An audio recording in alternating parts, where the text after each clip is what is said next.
Mesdames et messieurs, c'est un très grand honneur dans cette salle d'audience de la première chambre de la Cour d'appel de Paris, cette salle d'audience prestigieuse par le poids de son histoire.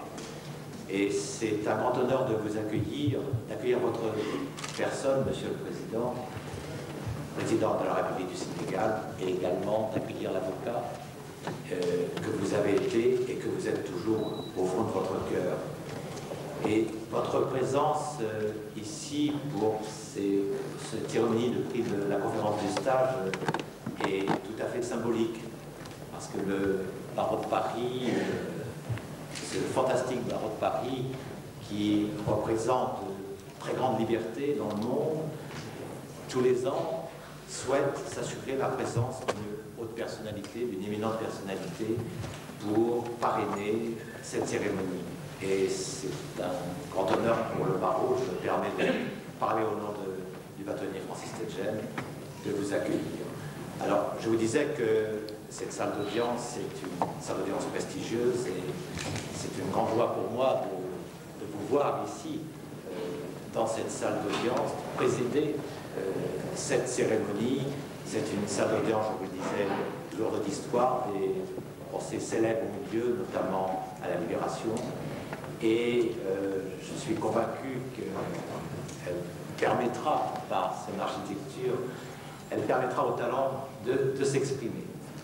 Voilà ces quelques mots que je voulais vous dire, avec toute l'émotion qui est la mienne de vous recevoir, d'être à vos côtés et de vous dire combien les relations entre nos deux pays sont fortes et tout ce que vous incarnez en termes de progrès de la démocratie. Et c'est à nouveau, Monsieur le Président, et je tiens à vous le dire à nouveau, grande joie pour moi de vous accueillir, de vous dire ces quelques mots de bienvenue. L'interprète de tous mes collègues de la Cour d'appel, en m'exprimant ici, et je vais redonner la parole au bâtonnier Francis Tetjen. Merci, Monsieur le Premier Président. Monsieur le Président de la République, Monsieur le Premier Président, Messieurs les bâtonniers, Messieurs les hauts magistrats, mes chers confrères, chers amis, c'est évidemment un immense honneur pour le bâtonnier de Paris que de recevoir dans cette prestigieuse salle de la première chambre de la Cour, Monsieur le Président de la République du Sénégal. Cher confrère Abdoulaye Wade, c'est un bonheur de vous recevoir. Il y a en effet l'honneur d'être à vos côtés, et puis il y a le bonheur d'être à vos côtés. Vous êtes un immense combattant de la démocratie. Vous avez, pendant 30 ans, combattu pour la démocratie, pour le triomphe du droit, pour que certaines valeurs qui sont les nôtres soient des valeurs qui s'installent définitivement dans le continent africain. Votre préoccupation est d'abord votre pays, mais nous savons que votre pays, vous le situez bien au cœur d'une région à l'intérieur de laquelle vous entendez créer des liens, à l'intérieur de laquelle vous entendez créer véritablement une région au sens international du terme. Vous êtes de ceux qui croyaient très profondément, viscéralement, que les valeurs du droit sont les valeurs qui l'emportent toujours, que les valeurs du progrès mettent longtemps à gagner, mais que leurs victoires sont toujours irréversibles. Vous êtes de ceux qui pensaient que la démocratie est possible partout, qu'elle est comme contagieuse et qu'elle s'implante au fur et à mesure que des hommes et des femmes de courage se battent pour cette démocratie. Nous avons en commun de détester également le colonialisme. Mais imaginons un instant que le colonialisme, se regardant dans une glace, voit votre image. Alors il dira que vraiment, vous avez réussi ce qu'il y a de mieux. Et vous êtes pour nous un modèle parce que vous avez cette capacité de nous faire oublier ce que nous avons fait de mal et de reconnaître en vous ce que nos valeurs communes ont créé de mieux. Monsieur Wade, vous êtes quelqu'un qui mérite notre admiration, notre respect, évidemment notre confraternelle affection.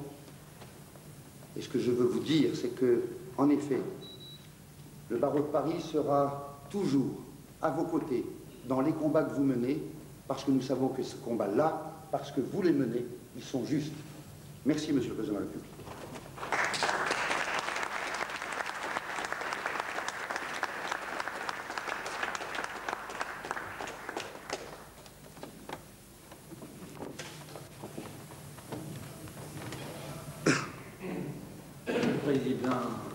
Monsieur le bâtonnier, messieurs les bâtonniers, mes chers jeunes confrères, mesdames, messieurs, c'est pour moi évidemment un grand honneur d'avoir aujourd'hui à présider cette séance qui va entendre les prestations des jeunes avocats de la conférence de Paris. Cela, j'ai accepté avec plaisir lorsque j'ai été invité, parce que, comme je le disais tout à l'heure, un avocat, on est avocat toute sa vie. Et même que j'ai quitté cette profession il y a plus de 30 ans, il y a toujours des forces qui m'attirent, qui font que, quelles que soient les obligations liées au protocole d'une visite officielle, j'ai toujours essayé de trouver le temps de venir me tremper dans cette atmosphère de mes origines. Monsieur le Président, Monsieur le bâtonnier,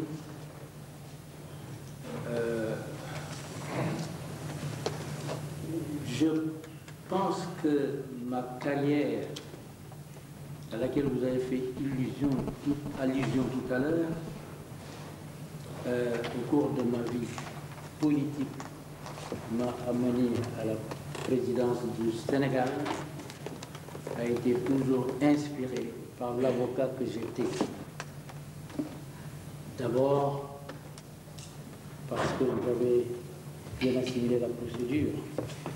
Il m'a souvent permis de franchir beaucoup de difficultés, très importantes en politique, surtout quand on dirige un parti d'opposition. Et puis ensuite, les convictions profondes que j'ai toujours essayé d'expliquer. Et puis, au-delà de tout ça, une volonté de chercher à persuader en faisant des efforts de pédagogie. Car dans un parti politique, dans un pays, à une époque, il y avait un parti unique de fait, pensée unique, qui pouvait paraître une aberration que de vouloir dire le contraire de ce que les autres disent. Il fallait beaucoup de sens de la persuasion. Je pense que je n'aurais jamais réussi si je n'avais pas été avocat. Car j'avais d'autres Sénégalais qui étaient de grands intellectuels et qui tombaient toujours dans des pièges que moi je pouvais voir auparavant. C'est donc dire que aujourd'hui, dans ce temple du droit, du droit dans sa façade de magistrature et dans sa façade d'avocat, je suis venu me tremper dans cette atmosphère et je suis sûr de pouvoir avec ce que je vais emporter d'ici, comme viatique, emporter ce qu'il faudra pour mes combats futurs. Parce que le combat ne s'arrête pas toujours, ne s'arrête pas à la présidence de la République. C'est à ce moment-là qu'on s'aperçoit que les acquis sont quand même fragiles. Les acquis sont fragiles, les intérêts nombreux et divergents, et qu'à travers tout ça, il faut essayer de frayer un passage pour le Sénégal. Le Sénégal et la France, je ne cesserai jamais de le dire, sont deux pays qui entretiennent des relations très particulières. Tout à l'heure, au déjeuner à l'Élysée, quand je l'ai dit, j'ai dit, je sais bien, on va me dire que on le dit toujours, c'est vrai. On le dit toujours, mais devant des affirmations générales, on sait on sait quand même distinguer le particulier, celui que vous avez souligné tout à l'heure, en disant qu'au fond, j'ai vécu le système colonial, j'ai lutté contre l'indépendance, mais il n'en reste pas moins vrai. Il y a un certain nombre d'acquis qui expliquent peut-être aujourd'hui ce que je suis. Et tout cela qui se traduit aujourd'hui par une coopération exemplaire entre la France et le Sénégal. La vie est contradictoire, mais c'est derrière les contradictions constructives qu'on fait avancer les pays. J'enregistre, Monsieur le bâtonnier, l'offre que vous m'avez faite tout à l'heure et qui me réconforte d'être assuré toujours, d'avoir avec moi le barreau de Paris. Et je saurais en user sans en abuser. Maintenant, c'est avec passion que j'écouterai les jeunes avocats pour essayer de déceler s'il y a des différences très profondes avec les générations. Donc, je suis plutôt venu vous écouter et apprendre.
Il est là, l'œil déterminé, la pommette sculptée, une haute statue, ou une statue, taillée au ciseau de la volonté. L'un de ces visages, dont Léonard de Vinci disait qu'après 40 ans, chaque homme en est l'auteur. Comme si nos traits étaient l'œuvre de notre vie. Et les siens le sont, âpres, nets, sans mollesse, ni faux fuyant. Monsieur le Président de la République, Monsieur Wade, c'est par votre présence que nous sommes aujourd'hui réunis. Non parce que vous êtes président, il est temps de moyens, plus ou moins avouables, de le devenir. Il en est temps qu'il gravisse les marches qui mènent au palais en piétinant des cadavres.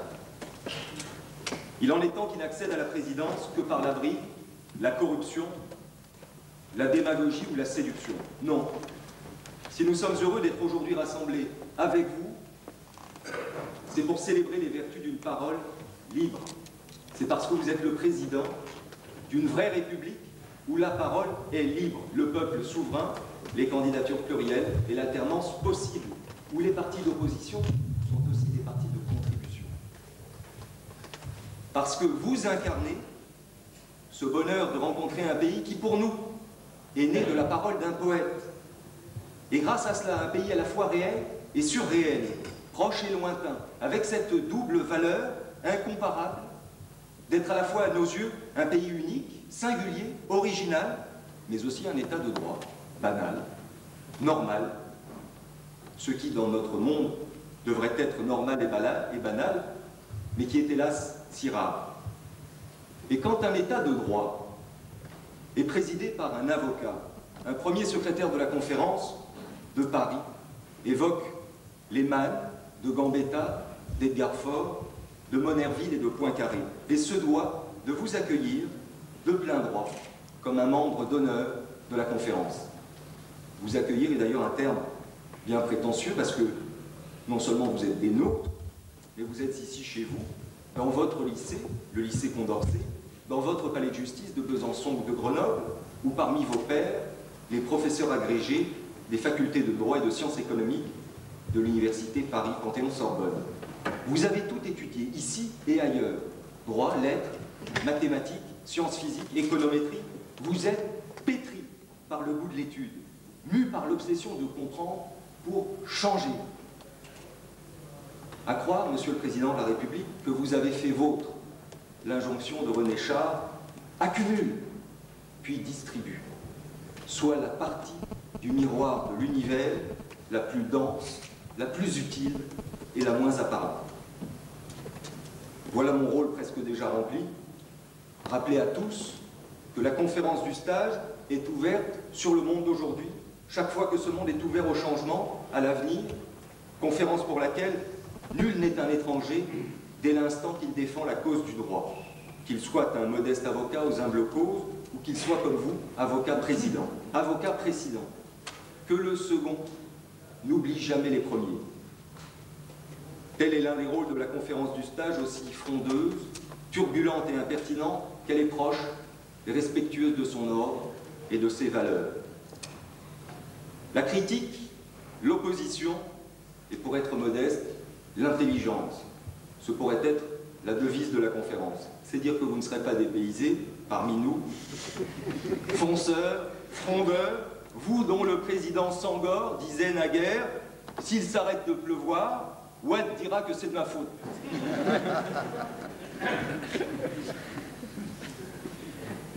Eh bien maintenant, Monsieur le Président de la République, s'il cesse de pleuvoir, ce sera désormais de votre faute.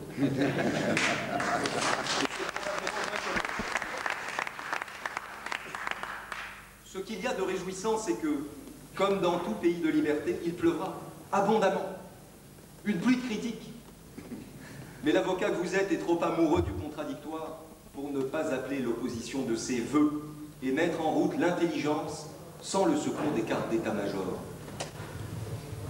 Faites confiance aux hommes épris de liberté. Soyez à l'écoute de leurs paroles. Au fond, nous appliquons la même politique, Monsieur le Président, vous et nous, si vous me le permettez. Car depuis 2 siècles, la conférence choisit librement ses membres parmi les plus audacieux des orateurs. Comme le jury d'aujourd'hui choisira de décerner le prix des secrétaires, non aux plus conformistes, j'en suis sûr, mais à la personnalité qui va révéler une parole déterminée, âpre, sans mollesse ni faux fuyant, taillée au ciseau de la volonté, nous laissant deviner qu'il ou elle sera l'avocat inflexible du droit, avec liberté, avec humour, avec cœur et jamais sans principe, de Tunis à Dakar, et de plus loin encore, de Lyon, Nanterre et du 8e arrondissement de Paris, les orateurs ont franchi la Méditerranée ou le boulevard périphérique pour venir répondre aux questions qui leur ont été posées. Le jury, aussitôt après les discours, se retirera sans désemparer pour délibérer. Ce jury est digne de vous, pêle-mêle, et qu'on m'en excuse.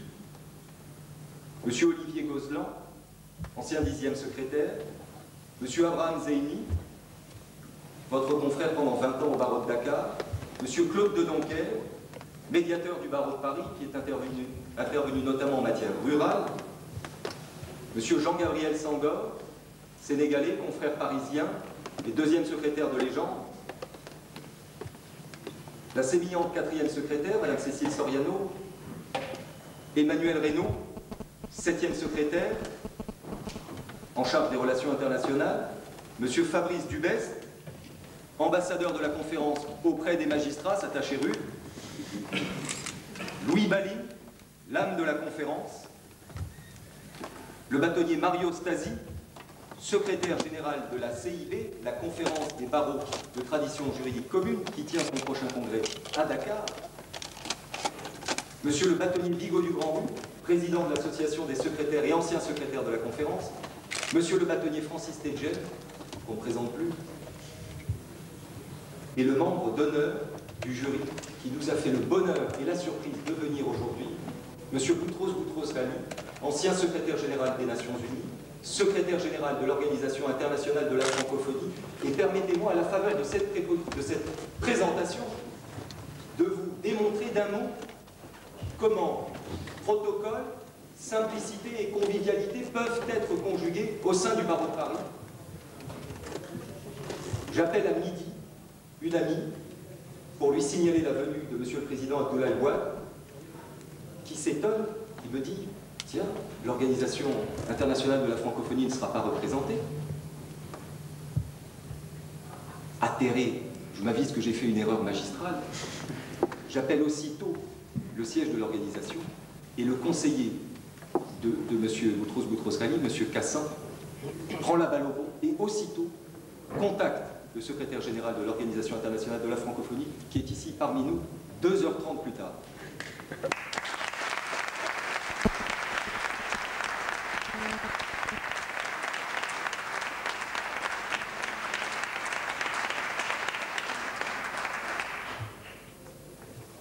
Notre confrère Éric Saussin, grâce auquel le président Wade est parmi nous aujourd'hui, et notre 12e secrétaire, le tempétueux trésorier de la conférence du stage, Laurent Trascon, que je remercie tout particulièrement pour les efforts qu'il a déployés pour l'organisation de cette journée.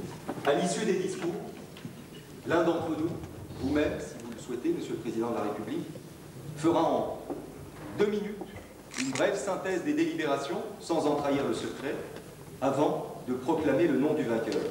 En somme, si nous écoutons dans un instant nos 7 orateurs avec passion, c'est avec plus de passion encore qu'au moment de la remise des prix, nous vous entendrons, chers confrères, défendre les causes qui vous sont chères, nous dire ce qui vous tient à cœur, prononcer les messages que vous souhaitez nous adresser. Apprêtez-vous à être le 8e candidat. Et avant de passer la parole à mon confrère Sangor, pour quelques mots, et accessoirement au candidat, s'il nous reste un peu de temps, je rappelle que je me suis infligé la mission ingrate de rationner, je n'ose dire censurer, le temps de parole de chacun, car protocole oblige, les présidents de la République restent des personnages de légende. Quand sonne l'heure fatidique, c'est-à-dire 17h30, ils disparaissent, ils quittent la fête, mais pour l'heure que la fête commence.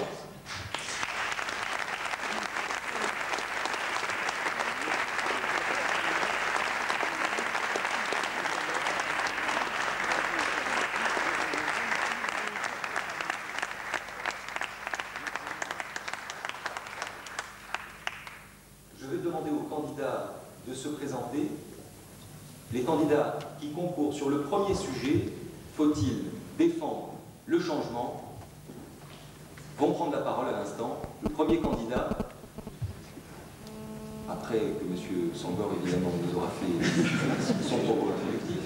Donc M. Anne-Guillaume Serre, préparez-vous. M. Sangor, vous avez la parole. Monsieur le Président de la République, je tiens à remercier les membres de la conférence qui m'ont permis, en tant qu'avocat sénégalais inscrit au barreau de Paris et en tant qu'ancien secrétaire de la conférence, de me joindre à eux pour vous accueillir.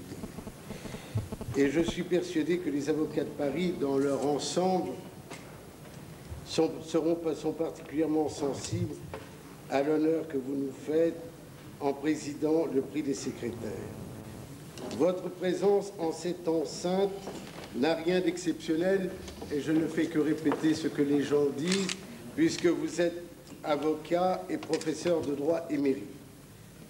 D'ailleurs, il n'y a pas d'antinomie entre le fait d'être président de la République et le fait d'être secrétaire de la conférence, puisque d'illustres confrères ont été secrétaires de la conférence et président de la République. Je citerai les noms de Jules Grévy, le nom de Raymond Poincaré et le nom d'Alexandre Millerand. Et pour toutes ces raisons, vous êtes chez vous ici. Alors, votre présence aussi s'inscrit dans une tradition ancienne des rapports entre le Sénégal et la France. Vous l'avez dit tout à l'heure, le Sénégal a été français avant le comté de Nice, avant la Corse. Et vous rappeliez dans la presse hier soir, dans le Figaro d'hier, que des citoyens de Saint-Louis du Sénégal ont envoyé au roi de France leur cahier de doléances. Donc vous êtes dans un pays que vous connaissez bien.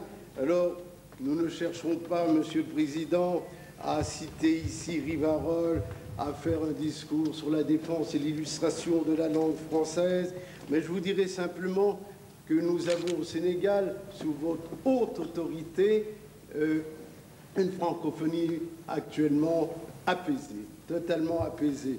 Le temps n'est plus où, lorsque l'on entend « il y a Bombelenia », cela ne fait que nous faire sourire. Alors, je dis, les temps ne sont plus où un poète de mon pays, de notre pays, disait « je déchirerai sur les murs de France tous les rires banania ». Ce poète, vous le connaissez. Lorsque vous irez à l'Académie française, je vous demande de penser un peu à lui. Moi, je pense à lui pour des raisons que vous connaissez, que vous n'ignorez pas, mais je ne pense pas qu'à lui. Parce qu'un homme l'a reçu à l'Académie française, cet homme se nommait Monsieur Edgar Faure, et ce Monsieur Edgar Faure, mon ancêtre, non pas par le sang, mais par l'esprit, fut deuxième secrétaire de la conférence comme moi. Et je tiens à lui rendre hommage aujourd'hui. Alors, Monsieur le Président, ma présence ici, ainsi que celle d'avocats en français, me pousse à rendre hommage à la France, qui est une terre d'accueil, qui est une terre qui nous reçoit, quelles que soient les difficultés. Tout à l'heure, vous avez dit que vous abuseriez de l'aide du barreau de Paris. Une petite confidence, parce que je regarde de ce côté et je vois mon excellent confrère Francis Spinner, dont vous avez eu besoin en d'autres temps. Je lui rends hommage et je veux dire que nous nous trouvons donc dans une situation où nous pouvons souhaiter qu'en cette période, en cette époque de mondialisation, que l'exception de francophonie demeure et que le prix du secrétaire soit quelque chose qui puisse toujours renforcer cette francophonie.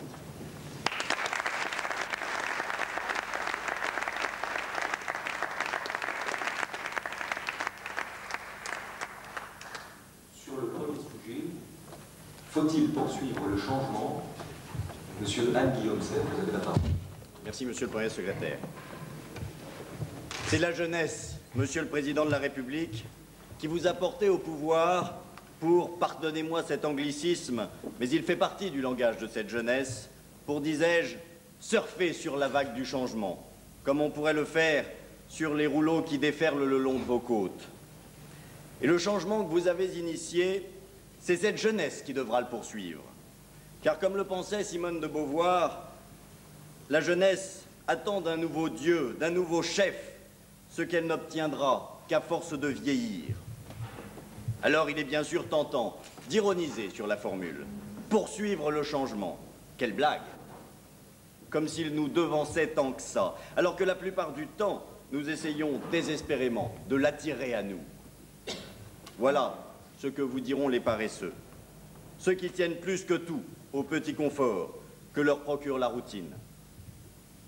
Ils vous expliqueront avec force détail que le désir précède le changement et qu'il n'est pas sérieux de prétendre que la machine s'emballerait subitement, échapperait à notre maîtrise et nous obligerait finalement à la poursuivre comme une chimère. La réalité est tout autre. Car s'il est vrai que, d'ordinaire, la volonté de changement précède celui-ci, cela ne vaut qu'à son commencement, non pour sa poursuite. Une fois le changement initié, chaque nouvelle étape nous fait prendre la mesure de ce qui est devenu possible et qu'il nous faut poursuivre. Le changement est alors un but toujours repoussé, une œuvre éternellement inachevée.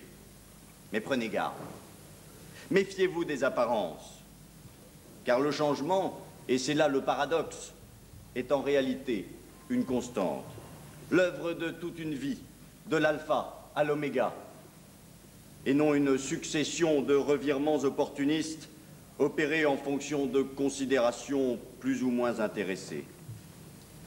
C'est d'ailleurs ce qui différencie le changement de ces ersatz. Au mieux, la versatilité, au pire, la roublardise. Ainsi, celui qui voulait changer le monde, changer les choses, avec des bouquets de roses, un de vos anciens homologues, Monsieur le Président de la République, triplement homologue, avocat comme vous, longtemps chef de l'opposition comme vous, élu chef de l'État à sa 3e tentative comme vous. Ainsi, un de nos anciens confrères, donc, a-t-il pu dire qu'il ne faut pas changer, ou alors il faut que le changement soit devenu une habitude. Mais on ne change pas les âmes, on ne change pas les cœurs avec des bouquets de fleurs, parce que les fleurs, c'est périssable. Le vrai changement n'est pas cette girouette offerte à tous les vents. Il est en réalité de poursuivre un rêve que l'on ne perd jamais de vue, un objectif auquel on s'accroche et vers lequel on progresse quotidiennement, en se hâtant lentement. Ce n'est pas une promesse de démagogue, ce n'est pas de la poudre aux yeux destinée à détourner l'attention. C'est une évolution réfléchie, qu'un comédien et humoriste de talent a jadis résumé en expliquant qu'il fallait penser le changement et non changer le pansement. Oh, la formule fait sourire naturellement.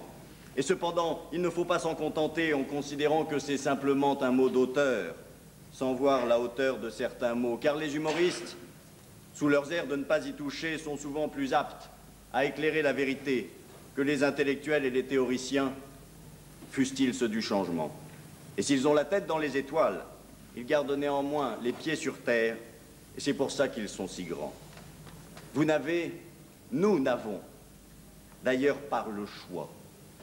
Car si pour Sartre, et la parité m'impose de citer Sartre puisque j'ai cité Beauvoir, si pour Sartre donc, ne pas choisir c'était choisir, eh bien je vous l'affirme, une fois le changement amorcé, ne pas changer, c'est déjà changer. Alors, si d'aventure vous hésitez un jour à suivre ce qu'on vous présente comme le changement, si la valeur et la force de ce changement vous paraissent incertaines, voire douteuses, eh bien là encore, il faudra immédiatement le poursuivre. Mais en justice, vous trouverez bien la juridiction qui convient, judiciaire ou administrative, de droit commun ou d'exception. Vous trouverez bien également les chefs de prévention, provocation à la désobéissance, rébellion, refus d'obtempérer, que sais-je encore. Vous êtes avocat, Monsieur le Président de la République, vous savez comme nous que certains pouvoirs ne résistent pas à la tentation de créer des incriminations de circonstances. Et pour poursuivre le changement qui les terrifie tant, qui fait vaciller leur certitude et trembler leur trône, soyez certains qu'il se trouvera toujours une bonne âme, un redresseur de tort, pour imaginer un nouveau délit. Mais c'est à ce prix que l'on démasquera les impostures et que la vérité jaillira. Car, même poursuivi, le changement reste présumé innocent.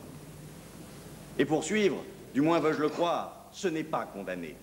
Le changement véritable, celui que l'on doit accompagner sous peine de se casser les dents à vouloir le freiner, sortira victorieux.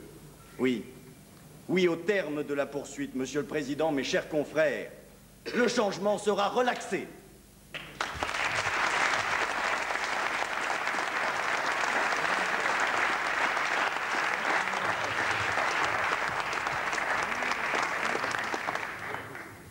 Merci à notre confrère Anne-Guillaume Serre, représentant du barreau de Paris. La parole est à présent à Monsieur Laïtil Dial, représentant du barreau de Dakar.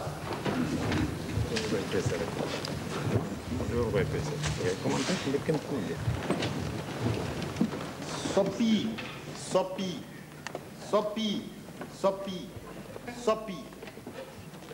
À la fois slogan et signe de ralliement. Ce vocable qui se décline en épi. Molière l'aurait traduit par ce logement. Il triomphe un 19 mars et promeut une politique d'alternance que d'aucuns prenaient pour la planète Mars, sans doute par intolérance. On avait fini de le prendre pour Godot, car il en a mis du temps. Il n'a donc plus bon dos et symbolise le printemps.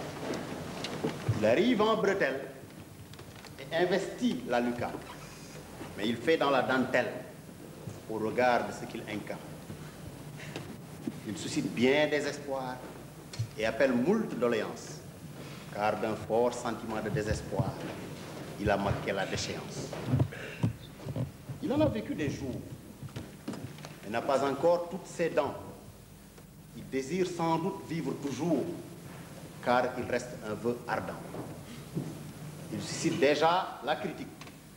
Mais quoi de plus banal pour qui prône l'éthique sans la solution finale? L'on ne peut dresser bilan. Ce serait un hâtif procès.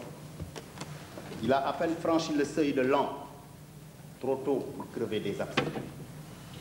Le passé appelle bien des coups de balai, car il y a tellement d'abus. Quand sonne le quart d'heure de Rabelais, Sophie devient le seul vrai but. L'on peut tout de même de bonne foi s'arrêter plus que le temps d'une rose pour, à l'aune de l'autre foi, mesurer ce qui fut rose. Il est tout aussi loisible, pour ce qui ne le fut point, d'en tirer un état lisible avant de faire le point.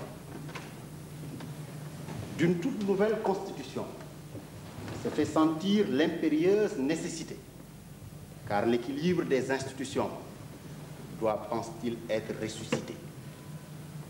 Il est ensuite admis que seule une bonne majorité permet, quand les couverts sont mis, de passer à la postérité. Tout cela est vidé l'entame, de sorte qu'en fait de scrutin, il est suivi sans état d'âme, tant par la plèbe que par le gratin. Il est de ruse très réputé. Il sait donc que seul un Parlement, à forte composante de ses députés, peut lui offrir un gouvernement. Il ne se gêne point de dissoudre une hésitante assemblée en congédiant sans les absoudre les membres devant le peuple rassemblé. Le résultat est bientôt en route, car d'un pronostic au moins trop, il fait une vraie déroute pour l'adversaire qui n'y croit pas trop. La transition est tout politique. La suite se doit d'être économique. Que se calment les hérétiques et que s'installe l'ergonomique. Au premier rang, il y a la femme. Non pas pour la galerie. Pour s'être affranchie d'un sort infâme, elle dirige la cavalerie. Il faut beaucoup, toujours travailler. Il est tellement long le chemin que l'on ne peut ni ne doit plus bâiller, sous peine de rater le parchemin. Il y a tellement de mots, dont le moindre n'est pas l'insécurité. Les remèdes ne sauraient être des mots. Il y va de notre prospérité.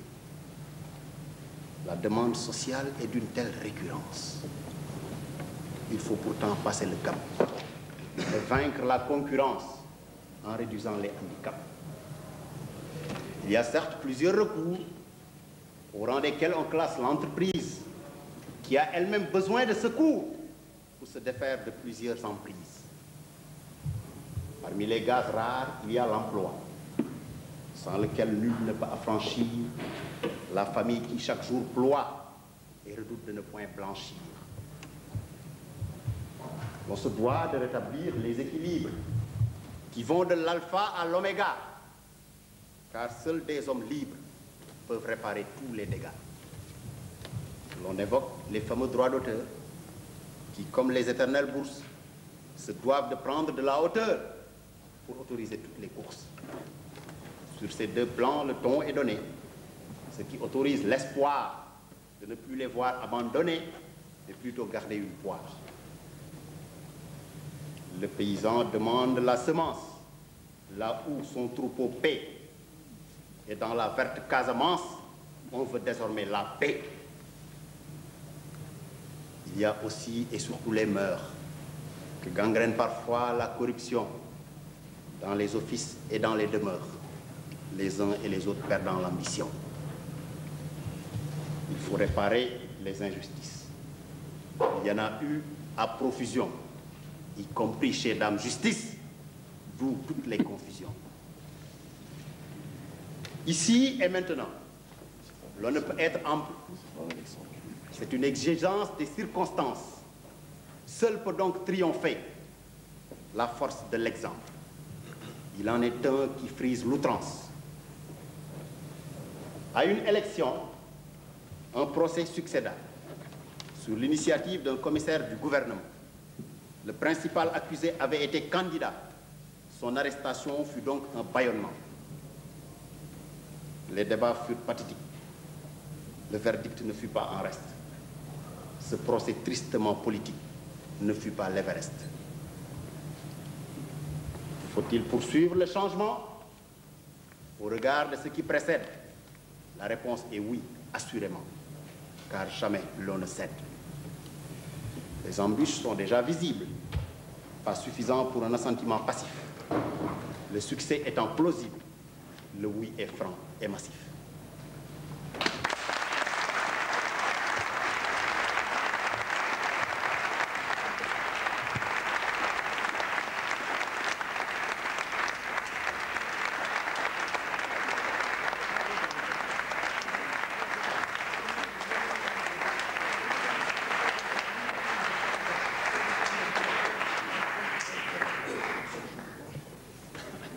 Merci à notre confrère David Didier. Sur le premier sujet, faut-il poursuivre le changement? Toujours par l'affirmative, le deuxième représentant de la de Paris, M. Philippe González de Gascard. J'ai connu que notre nature n'était qu'un continuel changement, et je n'ai plus changé depuis. Et si je changeais, je confirmerais mon opinion. Cette phrase définitive, ce constat si juste, ce joyau exquis de la pensée janséniste, extraite du projet d'apologétique de Pascal, nous dit suffisamment l'emprise du changement sur la nature humaine. Mais cet empire, nous le savons, nous le sentons, désastreux, mortifère et funeste. Et le trouble qu'il cause à l'ordre public est tel que je suis amené à me montrer plus implacable que ne l'a jamais été Fouquier-Tinville. Oui, j'accuse le changement. Oui, j'accuse le changement d'être changeant. J'accuse le changement d'être instable, incertain, variable, capricieux, fantaisiste, fantasque, versatile et volage, et je le renvoie devant le tribunal que je souhaite impartial de nos consciences.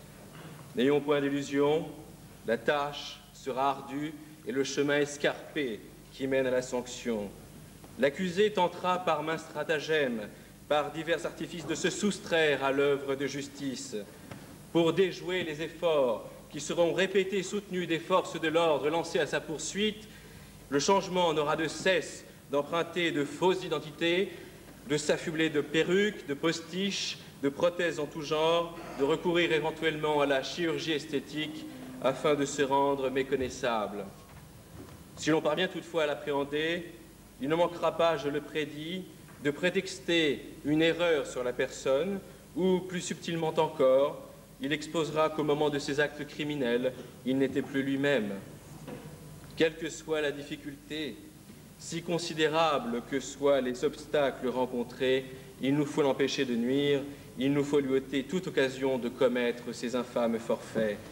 Car le changement est le premier ennemi des ménages. Il est l'instigateur des infortunes conjugales. Par des procédés aussi déloyaux que persuasifs, il charme les époux et les épouses, ainsi que leurs assimilés, concubins, concubines, compagnes, compagnons, sans oublier cohabitants juvéniles, et les encourage à pratiquer des commerces illégitimes. C'est par sa faute, c'est à cause de lui que les foyers périclitent, que les chaumières s'emplissent de larmes et de fureur, car c'est lui qui modifie substantiellement ce contrat de mariage ou de cohabitation que Emmanuel Kant avait défini de manière si prosaïque, comme l'usage consenti et réciproque des parties de chacun des contractants. Immoral instigateur des détresses ménagères, le changement est encore l'ennemi déclaré du service public de la justice. Par l'effet d'un lobbying constant, il parvient à convaincre le législateur de réécrire 20 fois le même texte, en prenant soin surtout de saccager gaiement le bel ordonnancement de nos vieux codes. C'est à lui que nous devons des numérotations cabalistiques du type article L99-3-15-28-45-12. Mais de la détresse des magistrats et des auxiliaires de justice que nous sommes, il n'a cure. Son cœur est de marbre et il se rit du glaive de la justice. Pour dire le vrai, la justice, il ne l'aime pas. Et il méprise cette définition qu'en a donnée Ulpien. Sum cuique tribuere, donner à chacun son dû, rendre à chacun son droit. car le changement est inégalitaire par nature, par définition, par essence. Vous ne pouvez en effet ignorer que l'une des pratiques les plus prisées de notre époque, c'est de changer d'avis comme de chemise. Pour bénéficier d'une gamme étendue d'opinions, qualité hautement appréciable dans certains milieux, notamment politiques, il est donc nécessaire de posséder une garde-robe aussi vaste que possible. La règle du jeu est simple, autant de chemises, autant d'avis. Vous voyez par là que le malheureux, qui n'en possède qu'une seule, doit renoncer à varier en ses opinions, à moins évidemment qu'il ne retourne sa veste. Mais le reproche ultime que je veux formuler à l'encontre du changement, c'est qu'il est tout, sauf cartésien, et ça, nous ne pouvons l'admettre. Changer, en effet, c'est toujours un peu changer de direction, c'est donc prendre le risque absurde de se perdre, de s'égarer, en se fourvoyant dans des chemins tortueux. Me permettrez-vous de vous rappeler cette maxime de la morale provisoire de Descartes, rendue nécessaire par la dévastation apocalyptique du doute hyperbolique? Être le plus ferme et le plus résolu en ses actions que l'on peut, et suivre ses opinions les plus douteuses lorsqu'on s'y est déterminé, comme si elles étaient les plus assurées.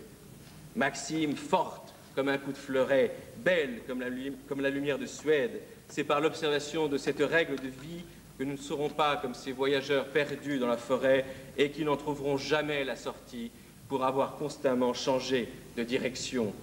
Choisir un but, se fixer un point d'arrivée et s'y tenir. Voilà le principe qui seul permet à l'homme de mener à bien de grands projets.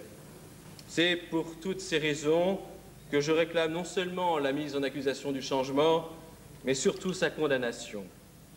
La mémoire de Raymond Saleil, le noble promoteur du principe de la peine individualisée, est toujours vive. C'est pourquoi, en modeste disciple, je préconise que soit prononcée contre le changement la peine de l'immobilité perpétuelle. Je présente le barreau des Hauts-de-Seine. Vous vous exprimez sur le deuxième sujet, l'avocat peut-il défendre l'intérêt général? Vous avez la parole.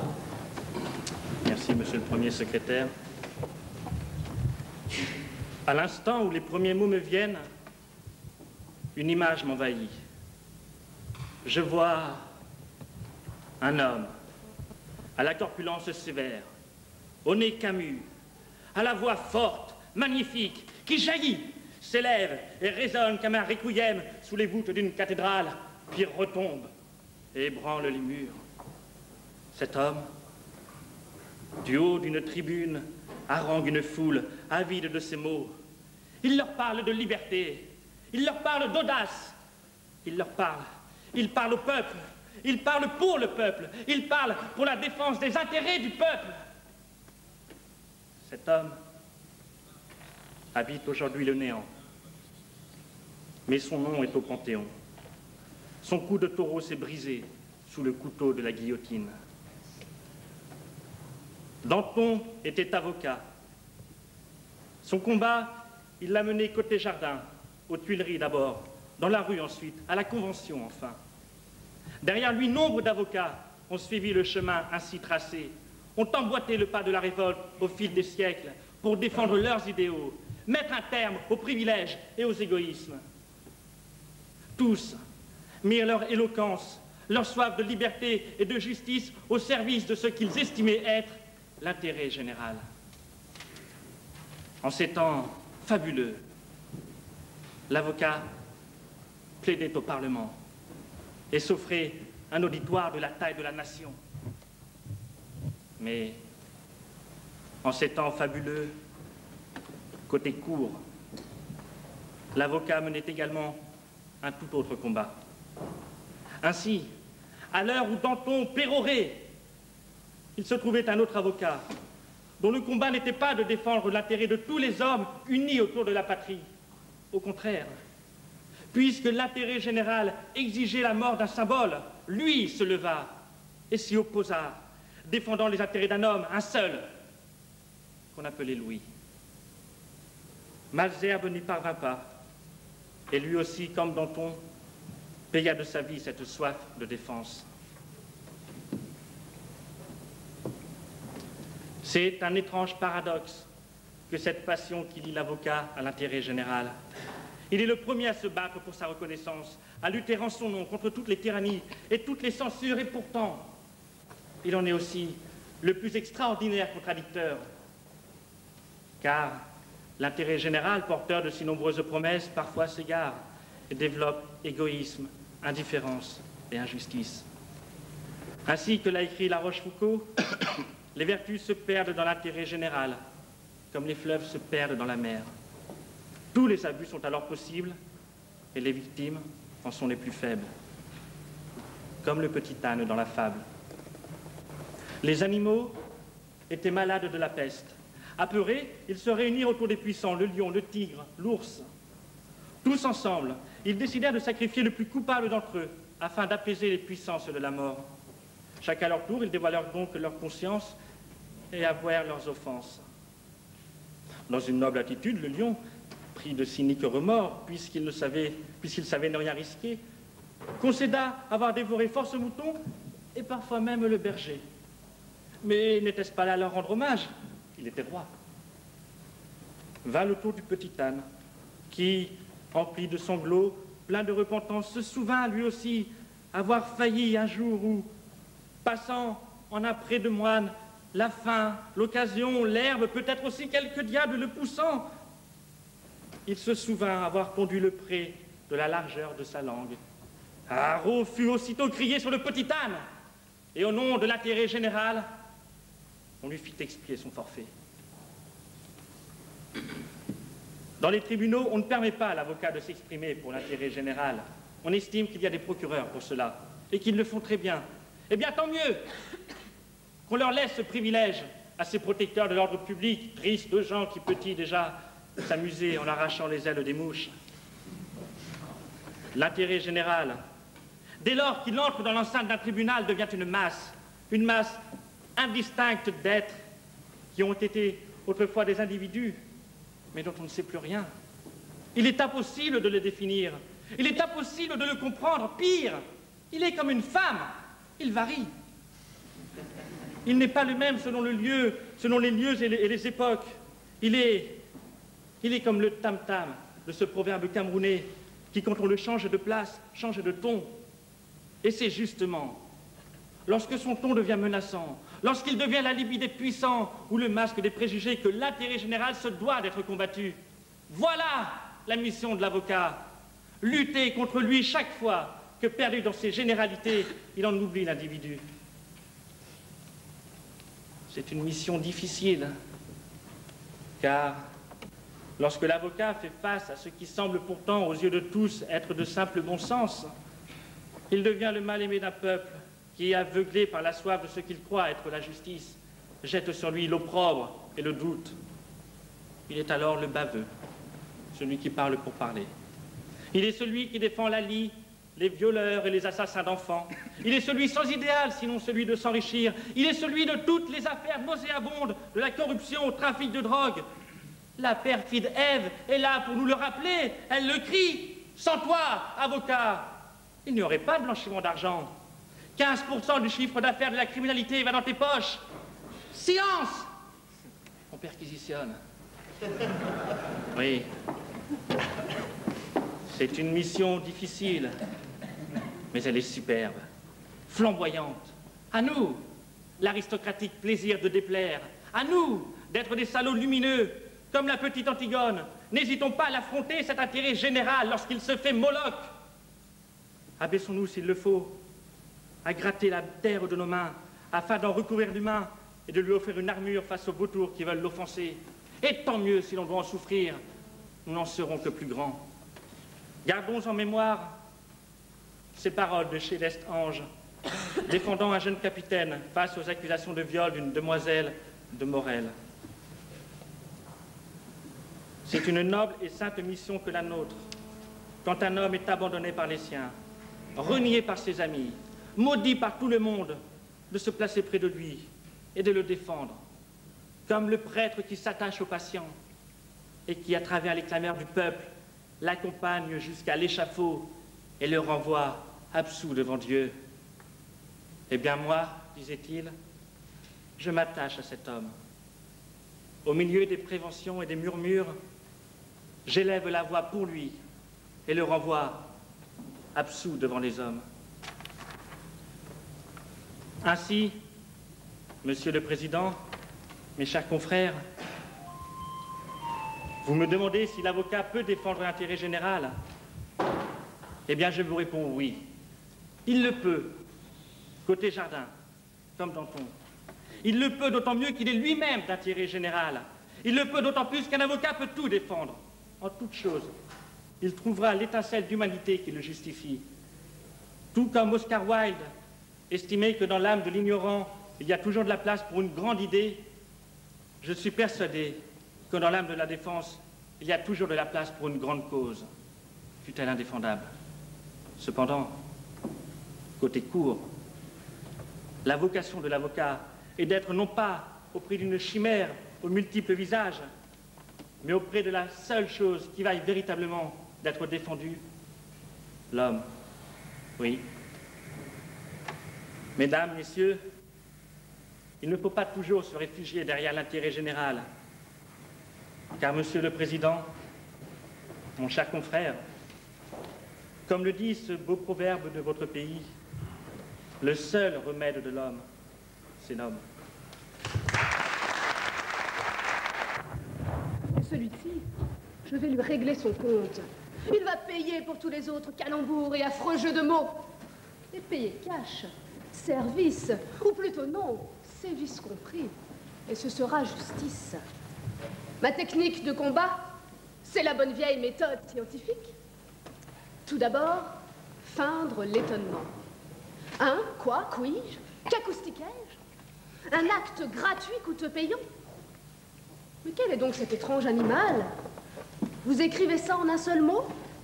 Ça se mange? Mais c'est le Dahu de l'art oratoire.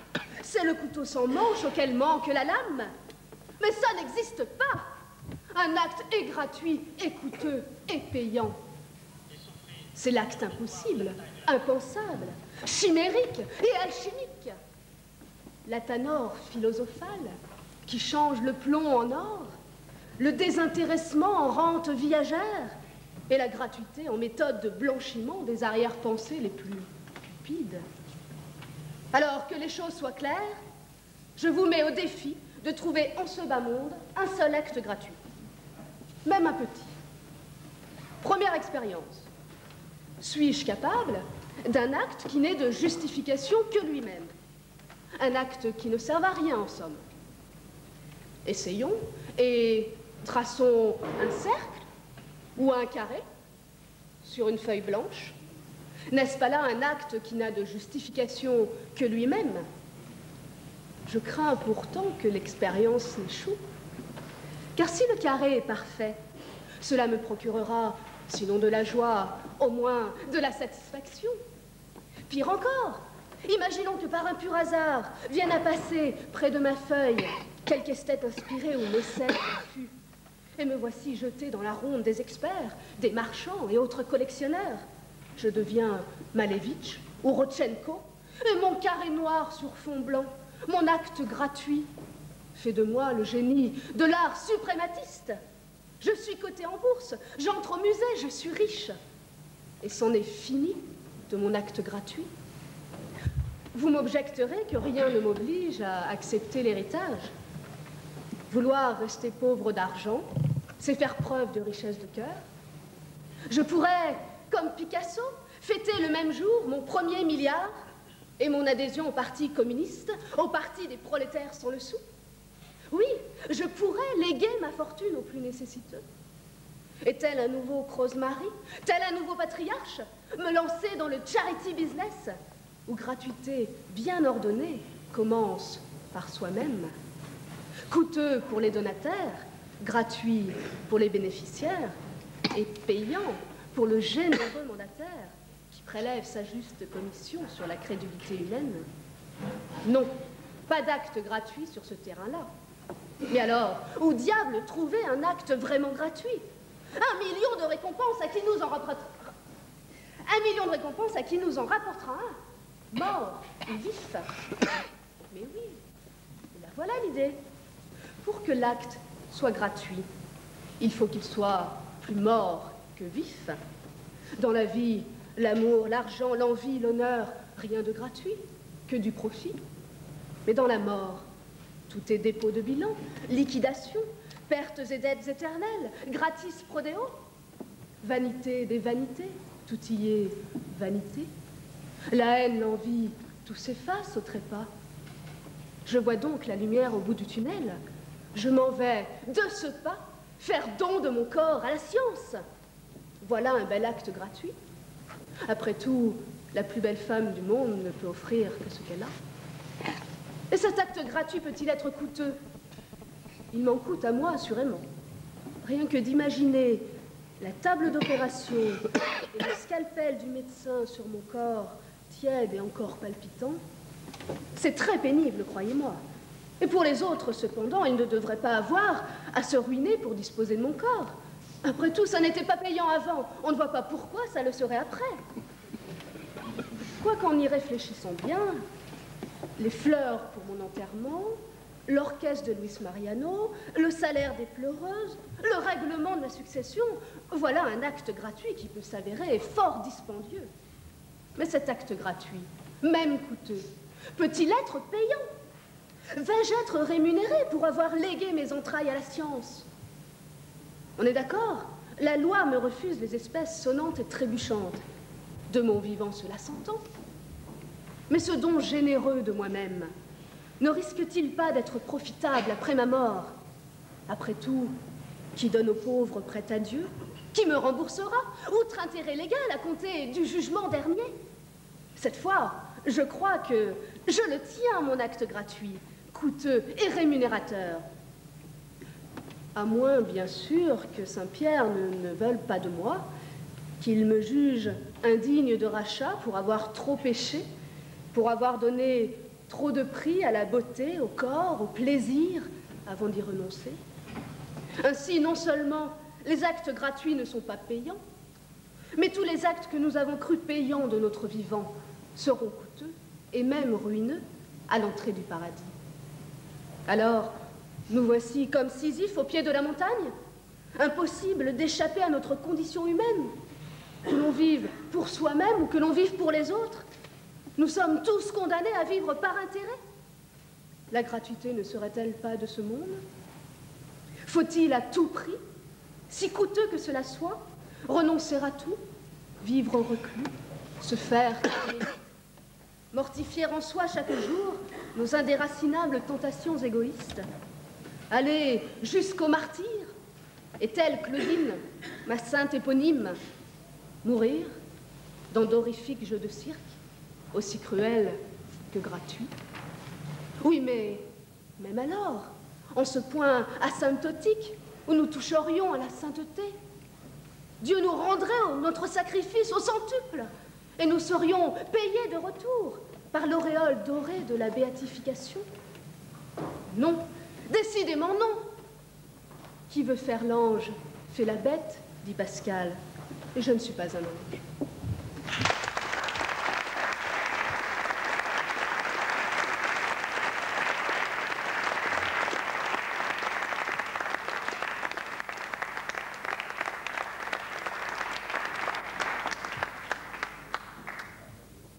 Merci à notre confrère Claudine Martin, qui représentait le barreau de Lyon. Sur le troisième sujet, tous les orateurs se sont exprimés. Nous passons au quatrième et dernier sujet. Peut-on rire de tout? Monsieur Jérôme Chomel, vous représentez également le barreau de Lyon. Vous avez la parole. Ah, le rire, résultat d'un mouvement buccal psychophysique accompagné d'expirations saccadées, plus ou moins bruyantes. Ah, le rire, cette expression propre à l'homme et que la femme partage assez volontiers et que l'animal, à l'exception de la bécasse, ignore sans doute malheureusement. Chers amis, chers confrères, vous qui me voyez arriver de Lyon, déguisé de cette robe noire qui caractérise à la fois l'avocat que je suis et le guignol que vous espériez et que je pourrais être? Croyez-vous que l'on puisse, ici ou partout, rire de tout? Et comment donc? Et je ne vais pas bouder mon plaisir, ni faire la bobe. Tant pis pour vous. Je vais me le parler lyonnais et me le déparler parisien, pour me dépatrouiller à coups de couève de tout ce cuchon, de tout ce gassouillat de misère qui nous marpaille la vie. Allons donc, tas de bugnons, tas de rogneux, et de présidents. C'est qu'on va s'enterrer le soleil tous les matins au cimetière? Non, assez sonné le tocassin. Vive la joie, fouillards, et par ma gargamelle, réveillons les allégories, guindés, maflus, tristes et solennels qui ornent cette salle. Mais ne confondons pas. Nous sommes ici pour rire, et non pour rigoler. Ne comptez pas sur moi pour vous dégripper les zygomatiques encrassés. Car en effet, j'ai le regret de vous le dire, ce ne sera pas une partie de plaisir. Rire, c'est un devoir. Ainsi, non seulement on doit rire, mais on peut également le faire. Oubliez les lambris de cette cour, la solennité de ce lieu de justice, habité par nature par la misère humaine et les drames de l'existence. Oubliez l'impassible sérieux de ce jury qui aspire, en silence, à jouir des bienfaits que le rire procure. Rappelez-vous les fables de notre enfance, ces plaisantes amusettes de l'esprit que l'on doit à Ésope et à Jean de La Fontaine. Ce dernier le confessait. L'apparence en est certes puérile, mais ces puérilités servent d'enveloppe à des vérités importantes, à des réflexions sérieuses. Est-ce assez dire que l'on puisse s'amuser et donc rire de choses sérieuses et importantes? Car rire de ce qui est futile, c'est trop facile et tellement inutile. C'est bien au contraire parce que le monde est tragique qu'il faut en rire. C'est tellement triste, triste à pleurer. Mieux vaut en rire. Oui, je sais, banal, archi-banale est la phrase, mais profonde en est la philosophie. Philosophie de la misère, misère de la philosophie. Et voici que justement, elle sonne, la philosophie. Un jour, à la porte de vos cabinets, la lourde s'ouvre et apparaît devant vous la mine défaite de celle qui, consultant à la fois son avocat, son psy, son assistante sociale et son ministre du culte, porte en elle tout ce que le monde peut recéler de malheur. L'affaire qui la préoccupe aujourd'hui concerne la perte de la seule chose qui lui restait d'amour. Une petite chienne, retrouvée calcinée dans l'incendie, sans doute volontaire et criminel, de son domicile. Mais tout ceci paraît en réalité anecdotique au regard de la longue narration de ce que la vie lui a réservé comme mauvaise fortune. Trompée, veuve, chômeuse, alcool, déprime et suicide, ratée comme tout le reste de sa vie.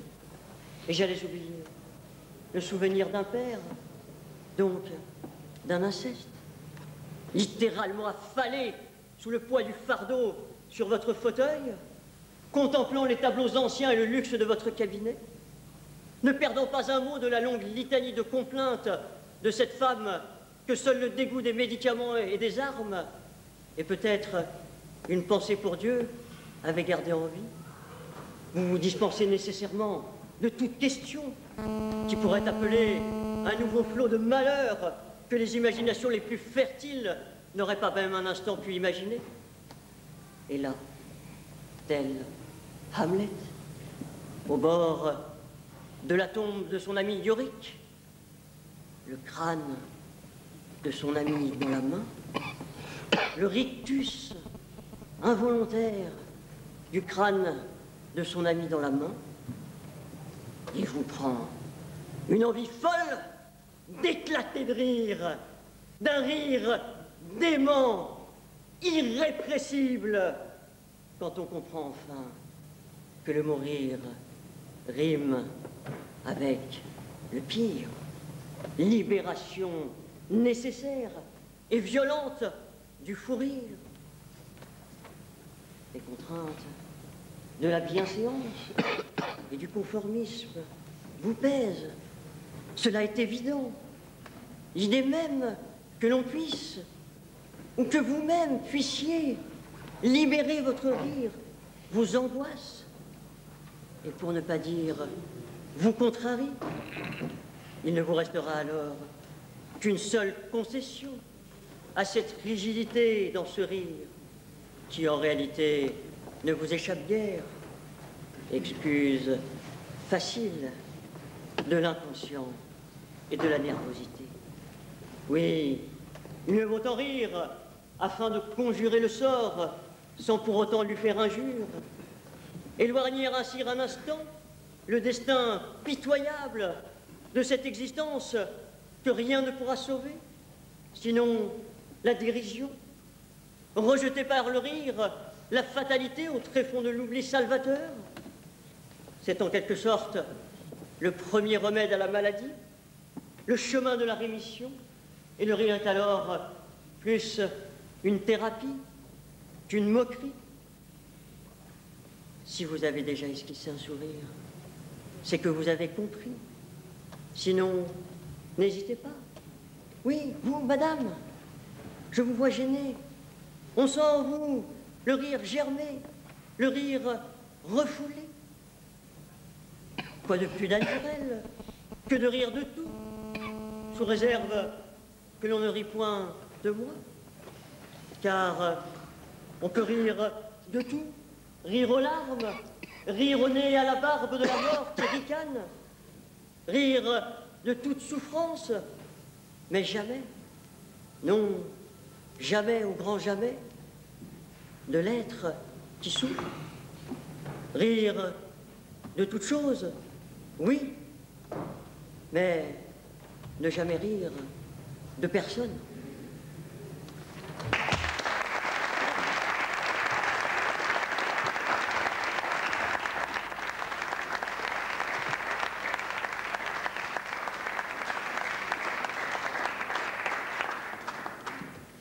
Merci à notre confrère Jérôme Chaumel, le 7e orateur, qui est également le dernier, et Monsieur Hachem Badra.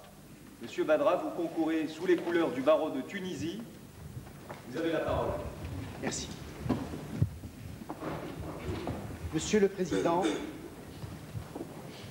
le rire n'est pas toujours l'expression d'une immense joie ou d'un grand bonheur, ni synonyme de légèreté. Il est même souvent le moyen de dénoncer une absurdité, voire une abomination.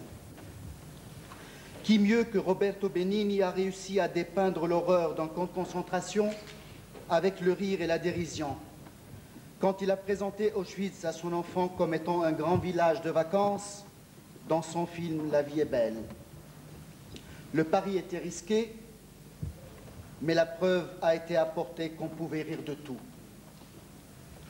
Sous les dictatures ensoleillées, le rire est le seul moyen pour dénoncer l'ignorance d'un roi, les méfaits d'un prince ou l'entêtement d'un président. Le rire est alors la suprême vengeance du peuple privé de parole et se hisse au rang d'institution, comme la nocta ou blague égyptienne. Ailleurs, le rire est une institution clandestine car censurée. Il faut savoir que sous certains tropiques, on ne peut pas rire de tout, et surtout pas des symboles de la nation.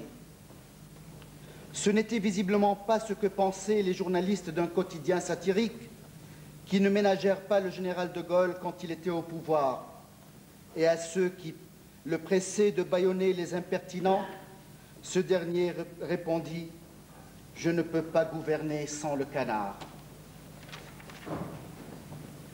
On dit souvent qu'on peut rire de tout, mais pas avec n'importe qui, car cela reviendrait à cautionner le fait dont on rit. Mais une fois ces précautions prises, rien ne peut empêcher un avocat de déclarer à propos d'une dramatique bavure policière dont a été victime un jeune des banlieues qui prenait la fuite à l'approche d'un contrôle.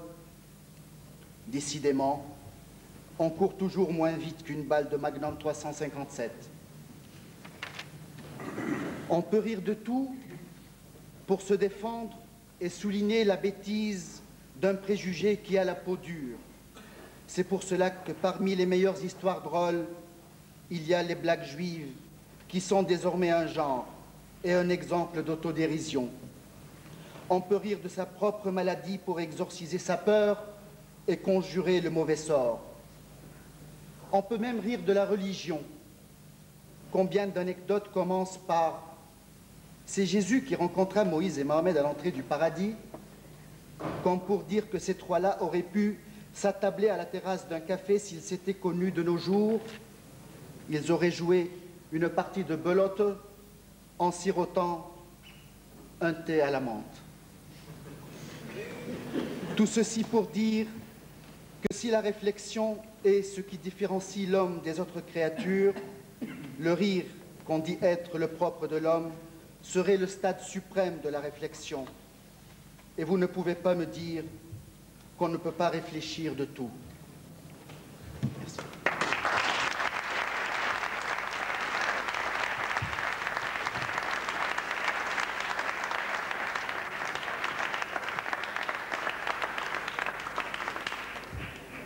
Merci à notre confrère Badra. Le jury à présent va se retirer pour délibérer une dizaine de minutes, si possible.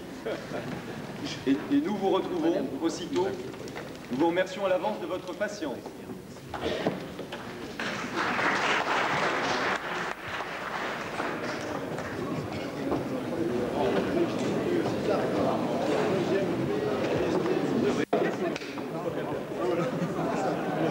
C'est 2,16. C'est pas Malzerbe. Non, mais j'étais trois. Il y avait Malzerbe, 16. Il n'a pas pris des. Il était pris de 16 pièces. C'était vrai. C'était très bien. Moi, à chaque fois qu'un des confrères passe, je trouve qu'il est...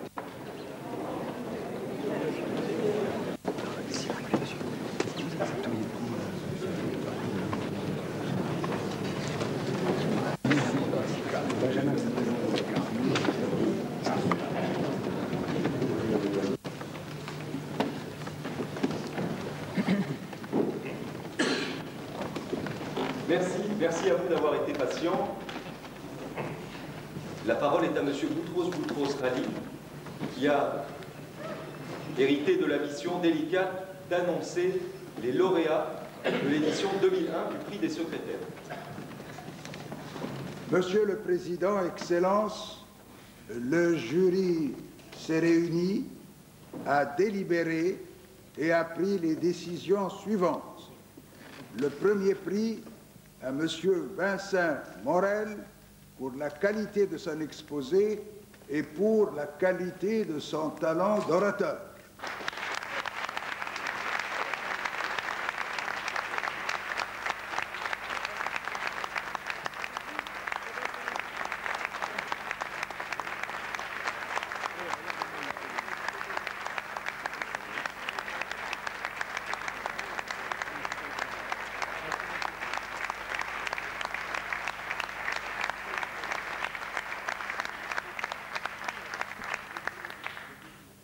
Second prix pour M. Laïti Ndiaye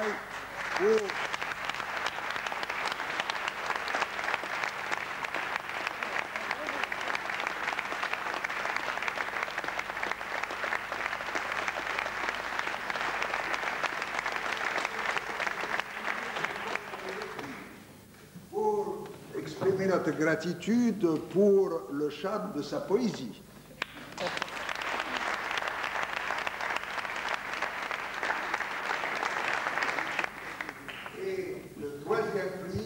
Madame Claudine Martin pour l'énergie.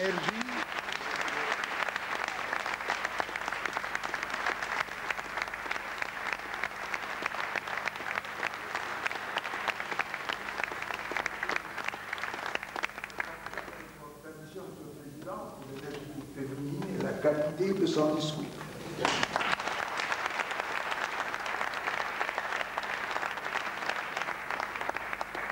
J'ajoutais que ceci ne veut diminuer en rien les qualités des autres orateurs, et s'il y avait 7 prix, on leur aurait donné les 7 prix. Et on voudrait les remercier.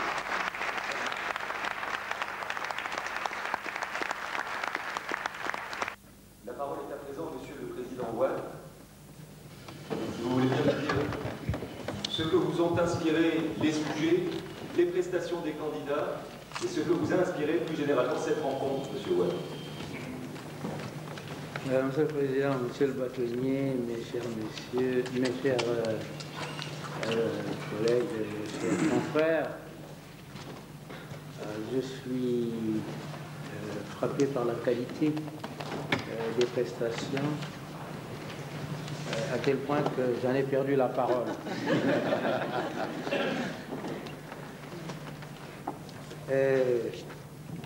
Si j'avais à défendre le barreau, accusé de partout, je dirais que les prestations d'aujourd'hui de jeunes avocats conscients des difficultés de l'exercice de la profession, surtout à l'égard d'une opinion qui ne me ménage pas toujours, montrent que les jeunes avocats sont bien armés pour continuer cette profession avec foi et pour la défendre.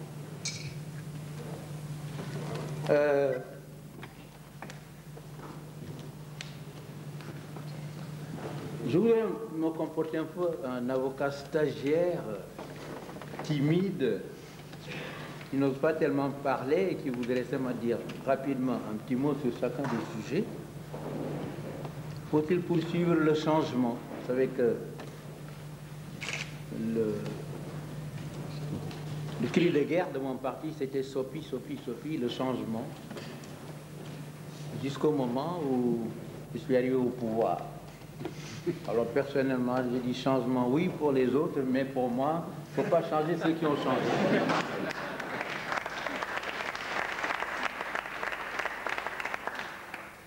Sauf démocratiquement. L'avocat peut-il défendre l'intérêt général? L'avocat est là pour défendre l'intérêt particulier. Il veut défendre l'intérêt général, il faut qu'il franchisse quelques marches pour aller du côté des magistrats ou de l'avocat général qui est là pour ça. Mais dans la défense d'un intérêt particulier, bien entendu, il défend l'intérêt général quand il fait triompher le droit.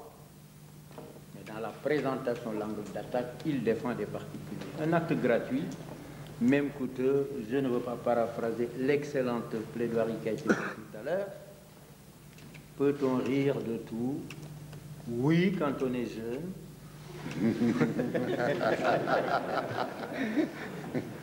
Vous savez, chez nous, on mesure le rire, on dit un rire de 2 mètres, de 3 mètres, de 50 cm ou de 10 cm.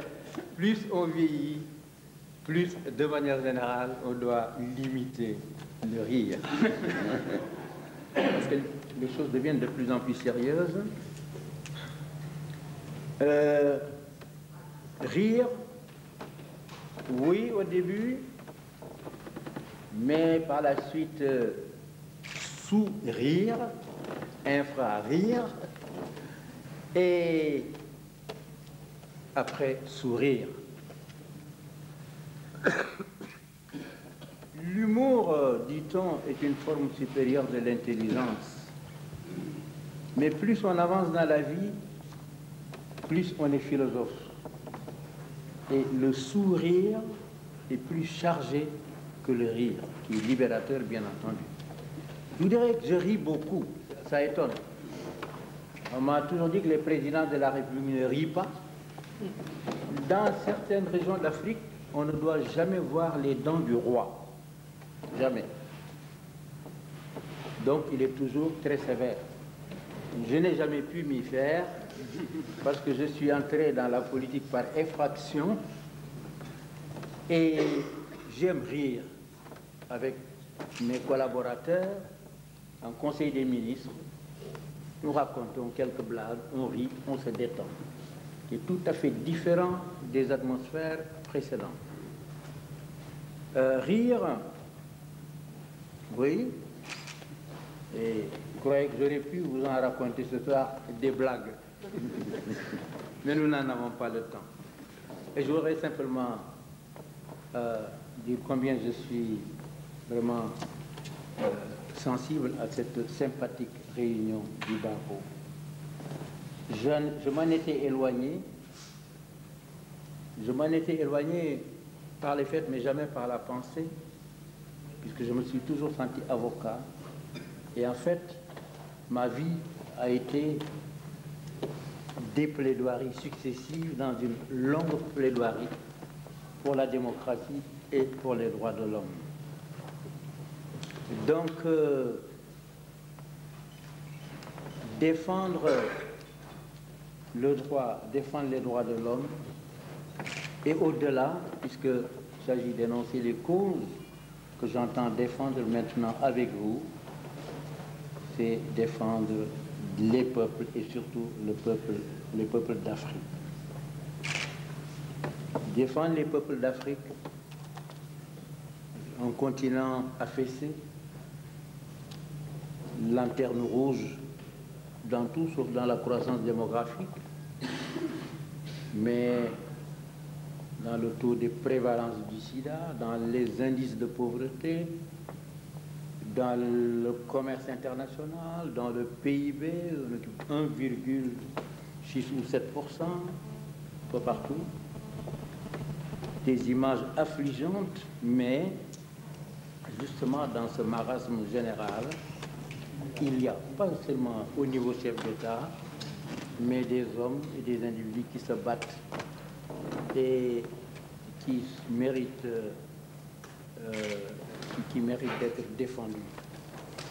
Et en fait, ce qui me rend toujours optimiste pour ceux qui me connaissent, c'est parce que certes je déplore cette situation de l'Afrique, affligeante de l'Afrique, mais je suis très attaché à cette Afrique qui change, à cette Afrique qui se bat, à cette Afrique qui progresse, parce que je suis persuadé que c'est celle-là qui va gagner. Et dans ce grand mouvement qui a besoin d'un soutien mondial, je suis sûr que les hommes de droit et les avocats peuvent jouer un très grand rôle. Je rêve, parce que ce sont les rêves qui me maintiennent aussi, heureusement. Je rêve de voir cette conférence de stage se déplacer au Sénégal, dans une tribune africaine. Je vous invite pour la prochaine fois.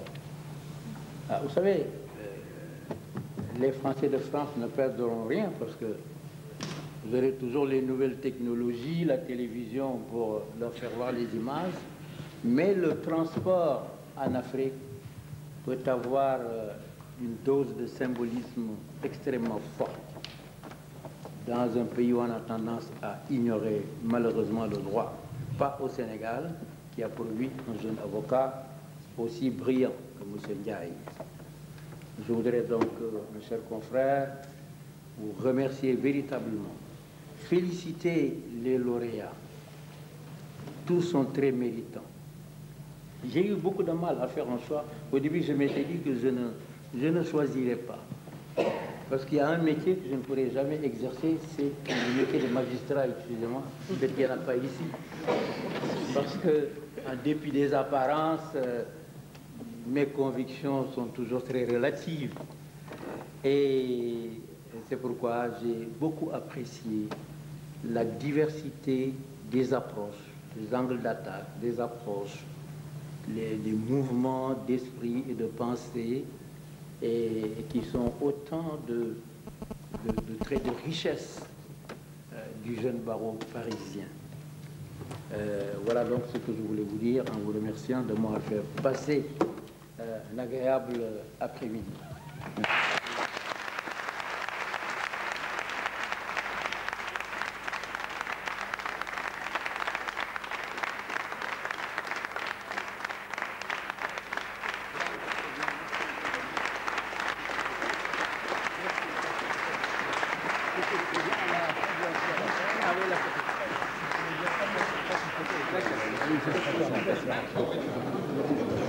Oui, oui. Je voudrais simplement inviter tout d'abord remercier les candidats pour leurs prestations. Merci à vous d'être venus à nous. Remercier l'assistance qui est venue nombreuse. Ça a été un très bon moment pour nous de partager ces discours en votre compagnie. Et je voudrais inviter les secrétaires de la conférence en exercice, et pourquoi pas les autres, pour une photo autour de Monsieur le Président Ouad et Monsieur le Secrétaire Général Boutros Boutros-Ghali. Très vite, s'il vous plaît, parce qu'ils sont pressés.